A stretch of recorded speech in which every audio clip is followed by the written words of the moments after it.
Simulan po natin ang ating pagdiriwang sa ngalan ng Ama at ng Anak at ng Espiritu Santo. Amen. Ang pagpapala ng ating Panginoong Jesucristo, ang pag-ibig ng Diyos Ama at ang pakikipagkaisa ng Espiritu Santo naway sumainyong lahat. At sumaiyo rin.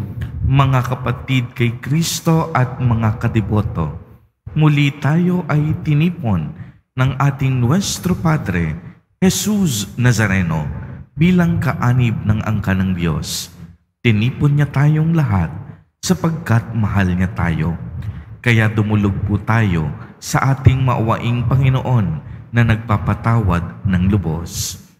Sinugong tagapagpagaling sa mga nagsisisi, Panginoon, kaawaan mo kami. Panginoon, kaawaan mo kami.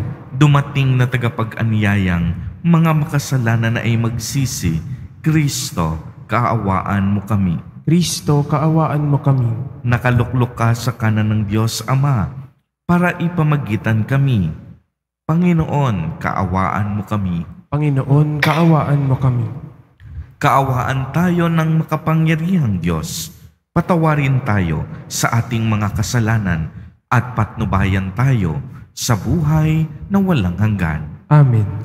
Manalangin tayo.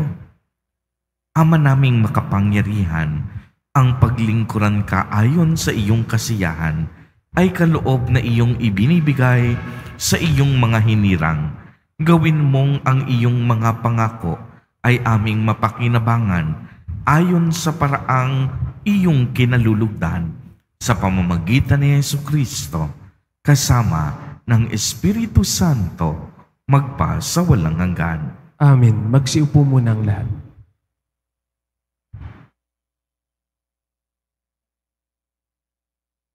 Pagbasa mula sa sulat ni Apostol San Pablo sa mga taga-Roma.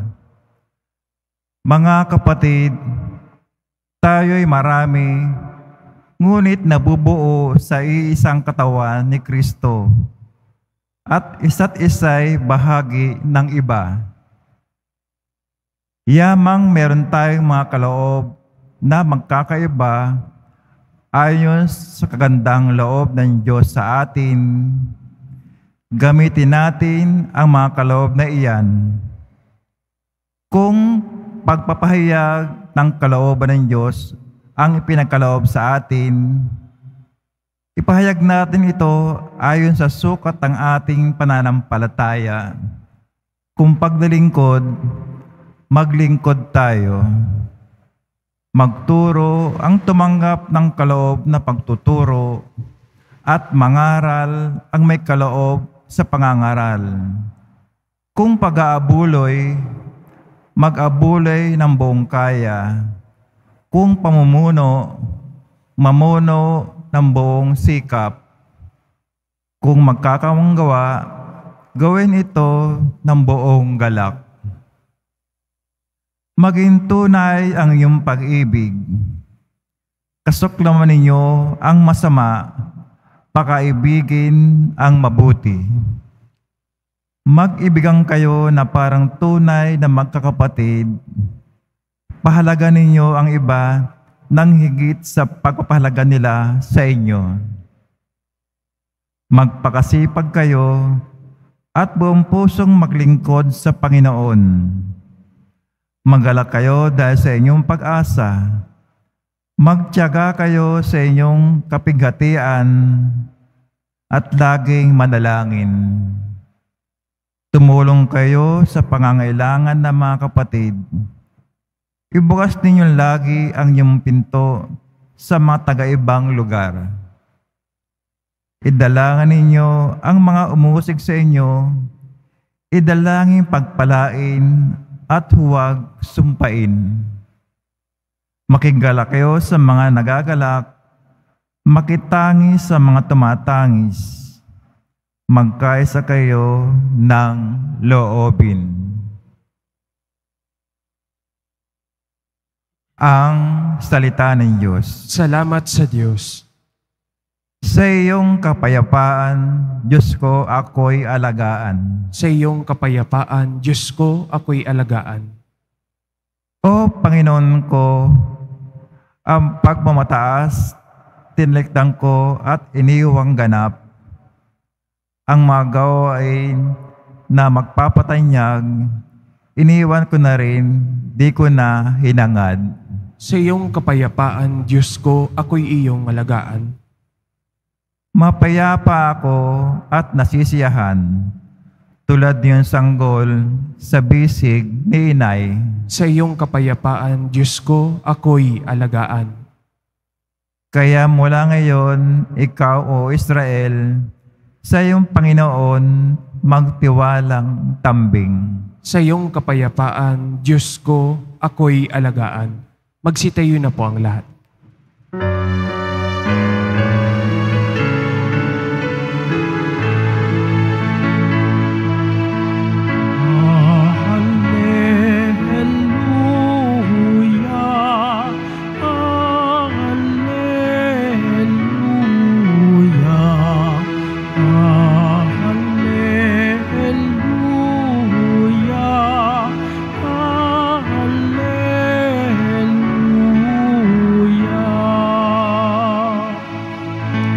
Kayong mabigat ang pasan ay kay Jesus maglapitan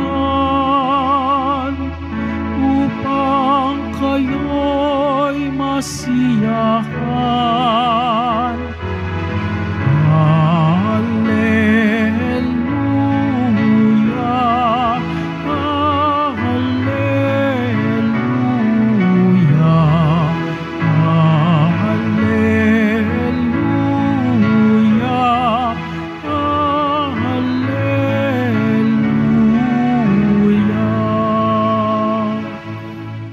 Sumainyo ang Panginoon. At sumaiyo rin. Ang mabuting balita ng Panginoon ayon kay San Lucas. Papuri sa iyo, Panginoon.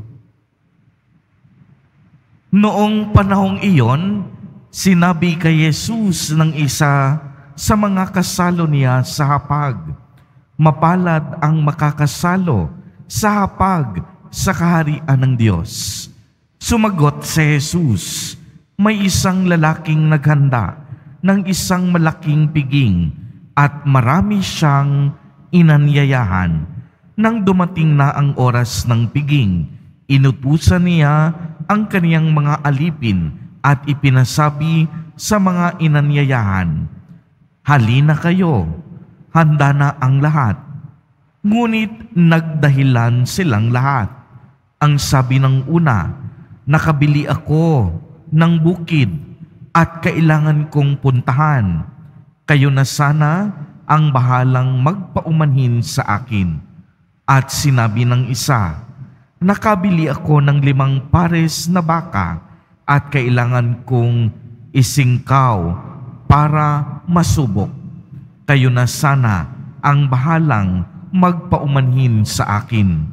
Sinabi naman ng isa pa, 'Bagang kasal ako, kaya hindi ako makakadalo.' Bumalik ang alipin at ibinalita ito sa kaniyang Panginoon. Nagalit ito at sinabi sa alipin, 'Lumabas kang madali sa mga lansangan at makikipot na daan ng lungsod at isamo mo rito ang mga pulubi, mga pingkaw, mga bulag at mga pilay.' Pagbabalik ng alipin ay sinabi niya, 'Panginoon, nagawa ko na po ang inuutos ninyo, ngunit maluwag pa.' Kaya't sinabi ng Panginoon sa alipin, 'Lumabas ka sa mga lansangan at mga landas, at pilitin mong pumarito ang mga tao upang mapuno ang aking bahay. Sinasabi ko sa inyo, isa man sa mga unang inanyayahan ay hindi makatidikim ng aking handa.'"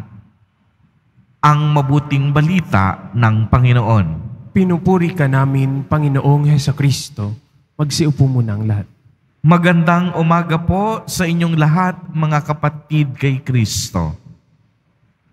Sa lahat po ng ating mga taga-subaybay sa iba't ibang online platforms at sa lahat ng ating mga kadiboto sa iba't ibang panig ng Pilipinas at maging sa buong mundo kung saan tayo ay naaabot ngayon ng ating live streaming. Mapayapang umaga din po sa inyong lahat. Purihin at dakilain natin ang ating Panginoon, ang mahal na poong Jesus Nazareno. Palakpakan po natin ang ating Diyos na buhay. Mga kapatid kay Kristo at mga kadiboto, malugod po namin kayong tinatanggap sa Basilica Minor at Pambansang Dambana ni Jesus Nazareno. Narinig po natin sa ating ebanghelyo sa araw na ito ang talinhaga tungkol sa isang malaking piging at sa mga inanyayahan. Makikita natin sa parabola ang iba't ibang paanyaya ng Panginoon upang makasalo sa hapag sa kaharian ng Diyos. Kapansin-pansin din po ang biglaang pagtanggi ng ilan sa mga inanyayahan. Yung isa, ang dahilan niya, nakabili ng bukid. Yung isa naman, ang sinabi niya, nakabili ng 5 pares na baka. At yung isa, ang dinahilanan, siya ay bagong kasal. Dahil sa hindi nila pagdalo, sinabi ng Panginoon sa alipin na isama niya ang mga pulubi, ang mga pingkaw, ang mga bulag, at ang mga pilay. At gayon nga ang ginawa ng alipin, ngunit maluwag pa rin ang piging. Ano po ang ibig sabihin ng talinhaga? Simple lamang po, ang bawat isa sa atin ay inanyayahang makibahagi sa piging ng Panginoon. Nais ng Diyos na makisalo tayo sa Kaniyang piging ng pag-ibig at kaligtasan.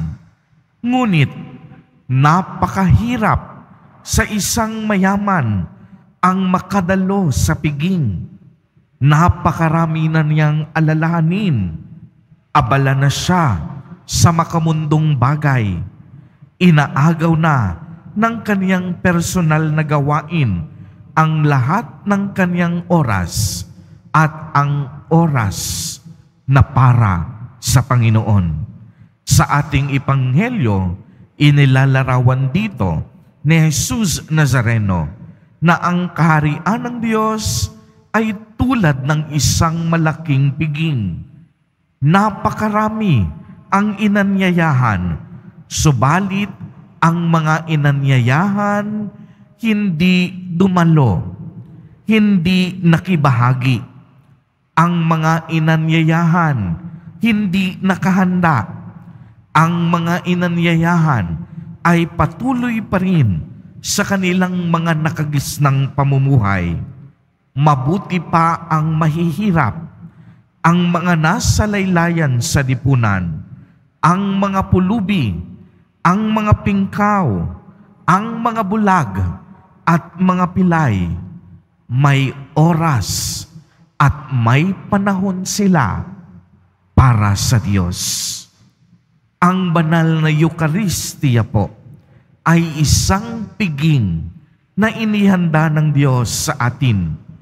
Ito po ay kakaibang piging sapagkat ito ang tanging handaan na nakakapagpatawad.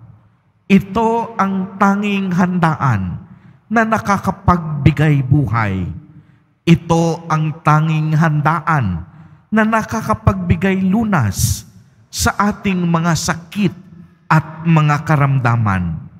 Sa banal na Eucharistia, ibinibigay ng naghanda hindi lamang ang mga makalangit na kaloob, ngunit pati ang kaniyang sariling buhay, ang kaniyang sariling dugo.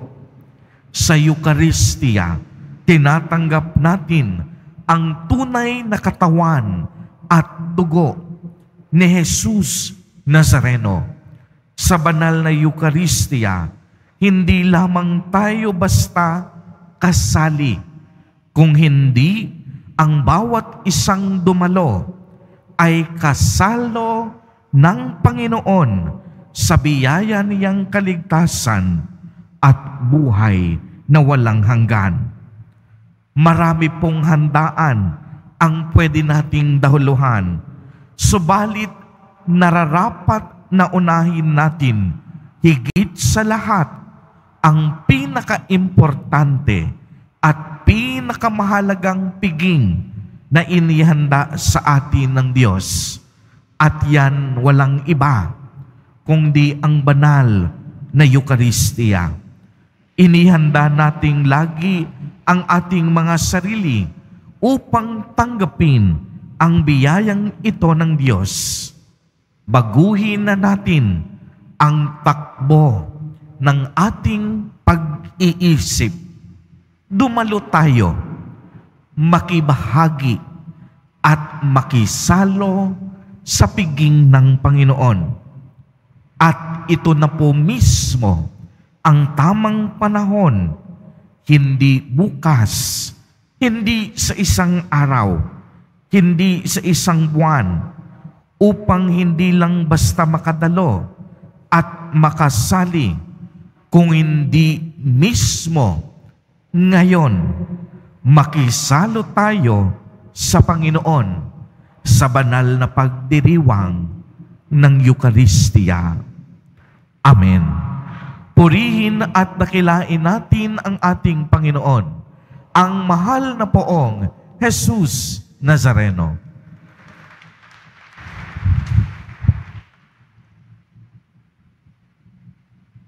Magsitayo na po ang lahat.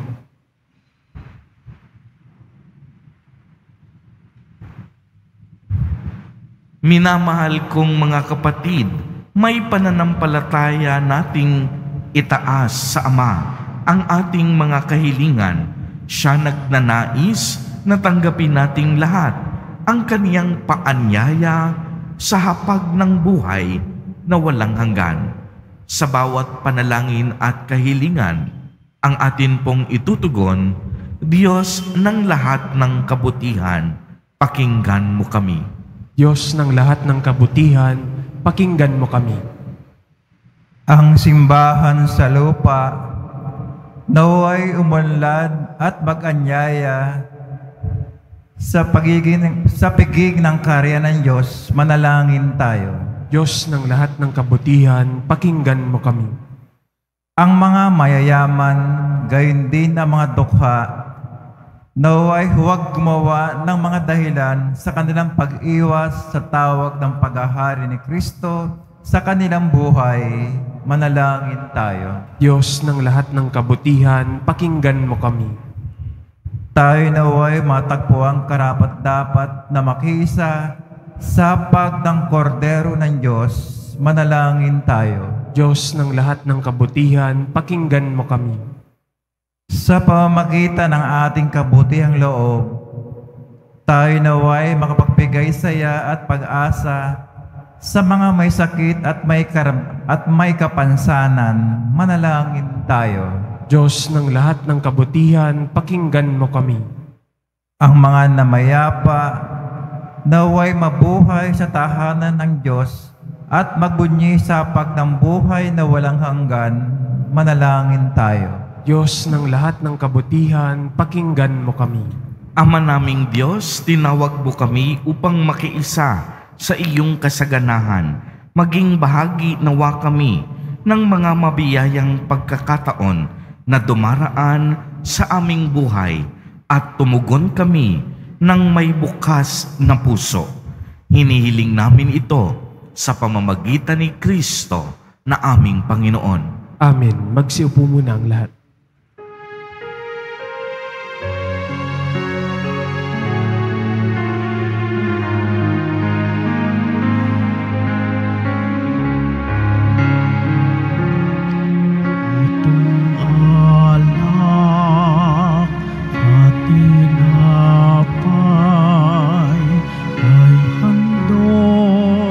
Sa'yo, Ama.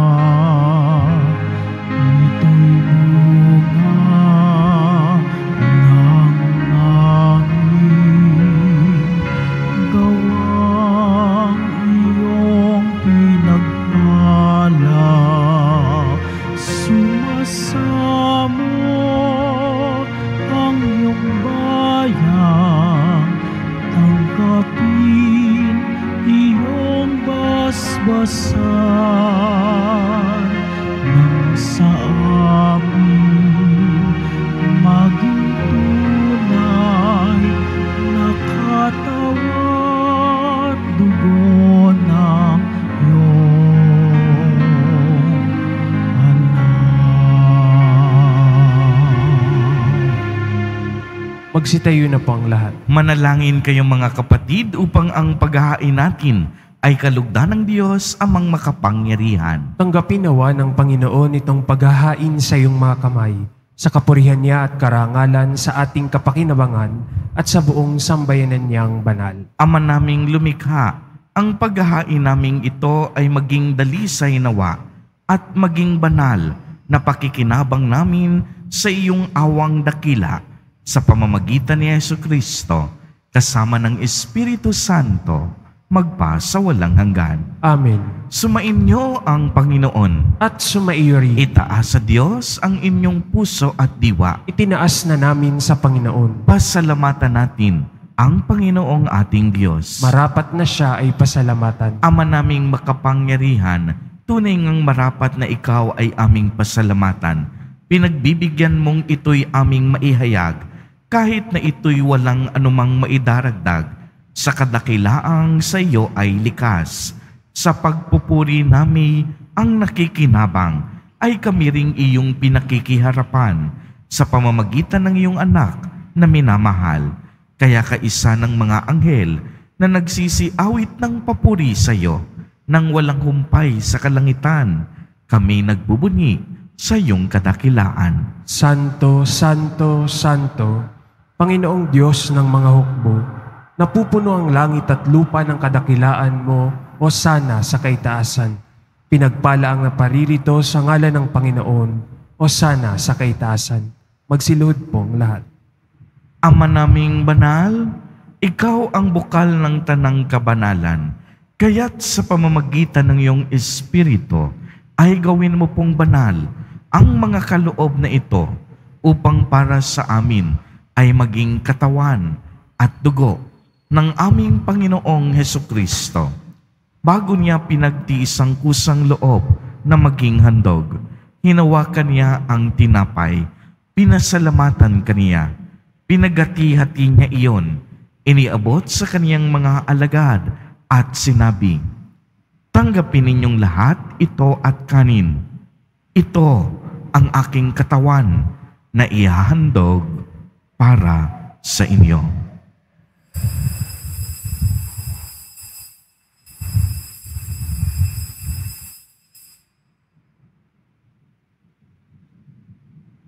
Gayon din naman noong matapos ang hapunan, hinawakan niya ang kalis, muli kaniyang pinasalamatan.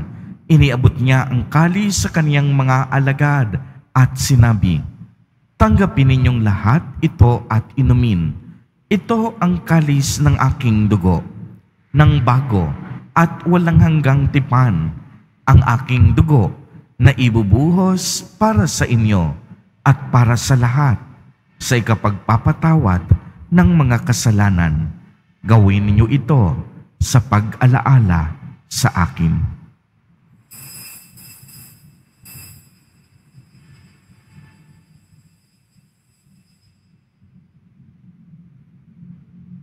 Magsitayo na po ang lahat. Ipagbunyi natin ang misteryo ng pananampalataya. Si Kristo'y namatay, si Kristo'y nabuhay, si Kristo'y babalik sa wakas ng panahon. Ama, ginagawa po namin ngayon ang pag-alaala sa pagkamatay at muling pagkabuhay ng iyong anak. Kaya't iniaalay namin sa iyo ang tinapay na nagbibigay buhay at ang kalis na nagkakaloob ng kaligtasan.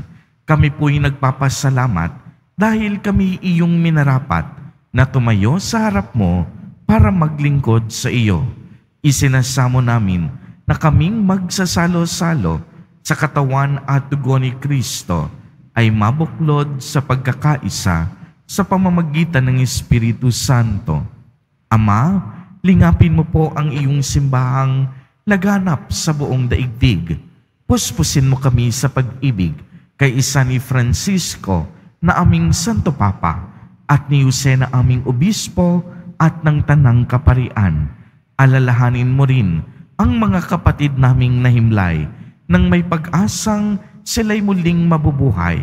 Gayon din ang lahat ng mga pumanaw.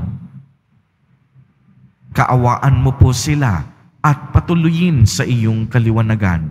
Kaawaan mo at pagindapatin kaming lahat na makasalo sa iyong buhay na walang wakas, kaisa ng mahal na Birheng Maria na ina ng Diyos, ng kabiyak ng puso niyang si San Jose, kaisa ng mga apostol ni San Juan Bautista, San Lorenzo Ruiz de Manila, at San Pedro Calungsod, at ng lahat ng mga banal na namuhay dito sa daigdig ng kalugod-lugod sa iyo.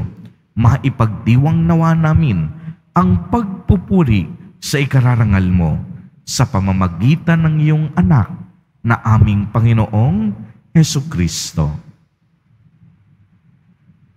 Sa pamamagitan ni Kristo, kasama niya at sa Kaniya, ang lahat ng parangal at papuri ay sa iyo, Diyos amang makapangyarihan, kasama ng Espiritu Santo, magpa sa walang hanggan. Amen. Sa tagubilin ng mga nakagagaling na utos at turo ni Jesus na Panginoon natin na Diyos, ipahayag po natin ng lakas loob. Ama namin, sumasalangit ka. Sambahin ang ngalan mo, mapasa amin ang kaharian mo, sundin ang loob mo dito sa lupa para ng sa langit. Bigyan mo kami ngayon ng aming kakanin sa araw-araw at patawarin mo kami sa aming mga sala para ng pagpapatawad namin sa nagkakasala sa amin, at huwag mo kaming ipahintulot sa tukso at iadya mo kami sa lahat ng masama. Hinihiling namin na kami iadya sa lahat ng masama, pagkalooban ng kapayapaan araw-araw, iligtas sa kasalanan at ilayo sa lahat ng kapahamakan, samantalang aming pinananabikan ang dakilang araw ng pagpapahayag ng tagapagligtas naming si Hesukristo. Sapagkat iyo ang kaharian at ang kapangyarihan at ang kapurihan magpakailanman. Amen. Panginoong Hesukristo, sinabi mo sa iyong mga apostol, kapayapaan ang iniiwan ko sa inyo.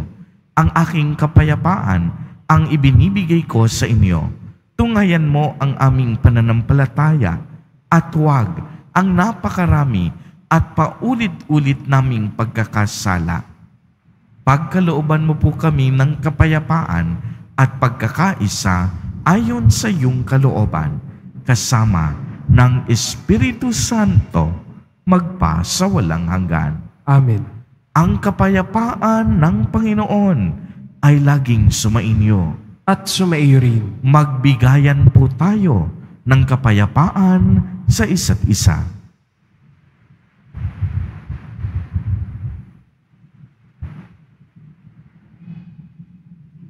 Kordero ng Diyos, na nag-aalis ng mga kasalanan ng sanlibutan, maawa ka sa amin. Kordero ng Diyos na nag-aalis ng mga kasalanan ng sanlibutan, maawa ka sa amin. Kordero ng Diyos na nag-aalis ng mga kasalanan ng sanlibutan, ipagkaloob mo sa amin ang kapayapaan. Magsilod po ang lahat. Mga kapatid kay Kristo at mga kadiboto, narito ang ating Nuestro Padre, Jesus Nazareno. Lumapit po tayo sa Kanya at magbalik loob. Siya ang Kordero ng Diyos. Siya ang nag-aalis ng mga kasalanan ng sanlibutan. Mapapalad po tayo na inaanyayahan sa Kaniyang piging. Panginoon, hindi ako karapat-dapat na magpatuloy sa iyo, ngunit sa isang salita mo lamang ay gagaling na ako. Ipagsanggalang nawa ako ng katawan at dugo ni Kristo para sa buhay na walang hanggan. Amen.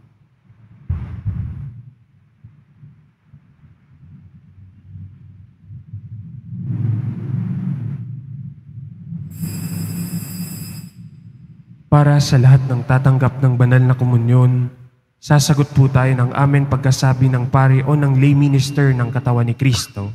at isubo agad sa bibig bago umalis sa harapan ng pari o lay minister.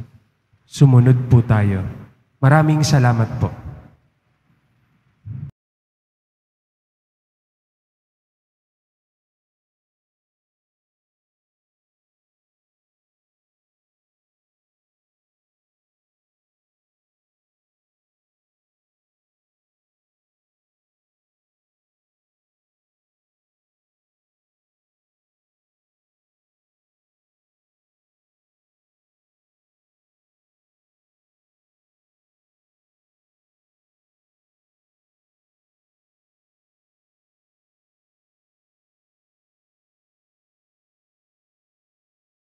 Mapagmahal, magkaroon nawa ng karagdagang bunga ang iyong ginagampanan sa aming banal na pakikinabang upang sa aming pagsasalo maging handa kaming tumanggap sa katuparan ng pangako mo sa pamamagitan ni Jesucristo kasama ng Espiritu Santo magpa sa walang hanggan. Amen. Panalangin para sa mga kaluluwa. Mga kapatid, ating ipagdasal ang ating mga minamahal na yumao at ang lahat ng mga kaluluwa sa purgatorio. Panginoon naming Diyos, Ama namin, Ikaw po ang dahilan ng aming pagsilang. Sa iyo galing ang aming hiram na buhay. Buong kababaang loob po kaming nananalangin at kami nagmamakaawang kalugdan mo po ang mga kaluluwa ng mga pumanaw na sa mundong ito. Sila naway magkamit ng buhay sa iyong piling. Alisin mo ang anumang mga karumihan ng kasalanan upang sila ay maging marapat sa iyong walang hanggang kalinisan. Iahon mo sila mula sa purgatorio at bigyan ng puwang sa iyong kaharian sa langit. Kapayapaan kailanman ang igawad ng may kapal sa mga yumaong nagsipanaw. Sila naway silayan ng iyong ilaw na walang hanggan. Amen. Mapanatag nawa sila sa kapayapaan. Amen.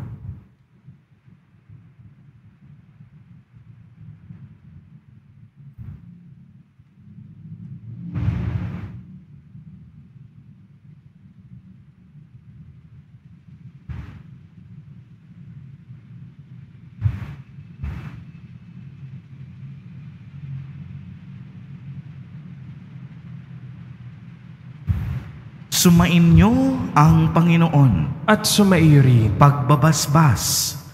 Mahal na poong Jesus Nazareno, inihayag mo sa pamamagitan ng krus ang walang maliw na pag-ibig ng Diyos sa sangkatauhan. Pakinggan mo ang kahilingan ng iyong angkan na nagsusumamo sa iyo.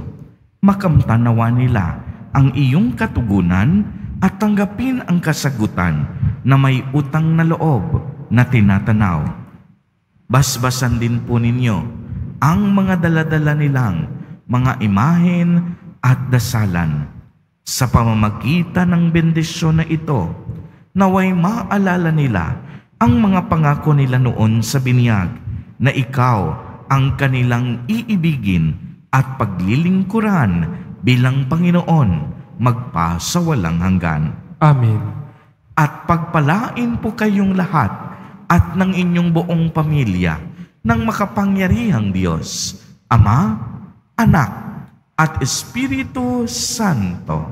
Amen. Humayo kayong taglay ang pag-ibig at kapayapaan ng poong Jesus Nazareno. Salamat sa Diyos.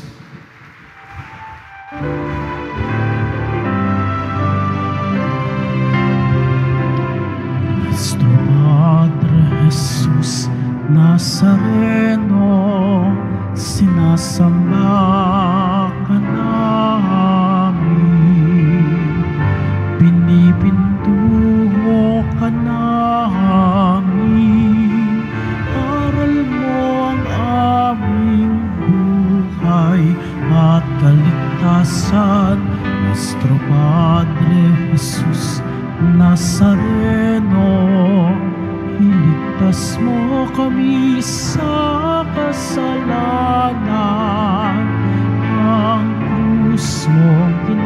kamatayan ay sagisag ng aming kaligtasan. Nuestro Padre Jesus Nazareno, dinarangal ka namin. Nuestro Padre Jesus Nazareno,